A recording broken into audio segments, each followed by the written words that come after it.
Cek Imam Usmu'i dari hawahu thumma yaktumu sirrahu wa yasbiru wa fi kullil umuri wa yaksha'u. Dituliskan eta ucapan batu pe pendeku anjeun eta hawa nafsu tong eleh anjeun ku masalah sakitu da masalah jodoh mah moal katipu pasti pendak najan cinta teu aku sobaran eta ka nyeri dina dada matakna ulah sok lo baca carita bahem kapahitna cintaku nyalira mun jodoh mah pasti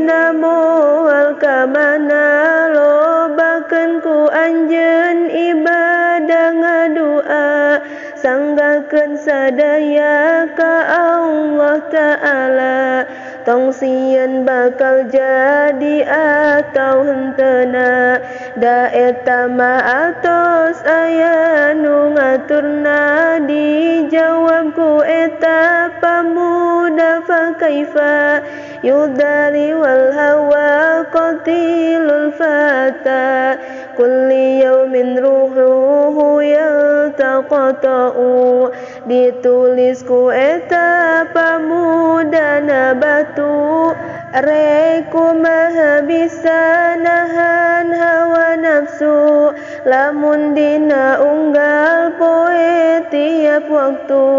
hate tepegat emut wae ka ditu ka istri pujaan hate nu katuju nah bisa nyobaran ieu ka nyeri lamun dina unggal waktu tiap hari ieu ka nyeri teu pindah ingkah pergi ruh jasad asa pisah jeung diri abdi idzal lam yukhsi sabra au katama lisirihi falaisa lahu mimma siwal mauti anfa'u tafafatahna. Ti Imam Usmu'i ka eta pamuda bila anjeun teu bisa me pendekna kana nafsu anjeun teu bisa sobarna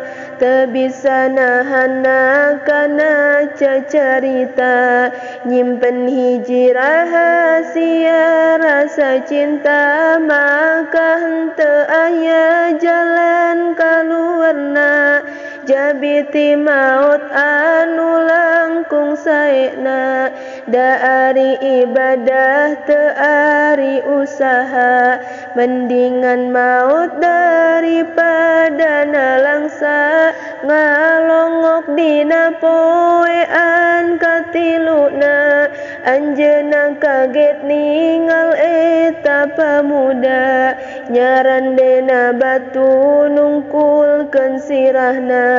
dipariksa tehning atos teu bernyawa samina wa atona thumma mitna paballighu salami ila makana lil wasli yamna'u pesan terakhirna tertulisna batu ti eta pamuda katampi jeung nurut abdi ka mama daripada ibadah usaha tara ngaji tara hirup ke jadi nalangsa kusabab dibutakeun ku rasa cinta mangka maut jadi jalan kaluarna tapi sim abdi gaduh hiji pamenta dugikeun salam sim abdi ka anjeunna ka istri nu ku abdi dipuja-puja salamna intina masalam cinta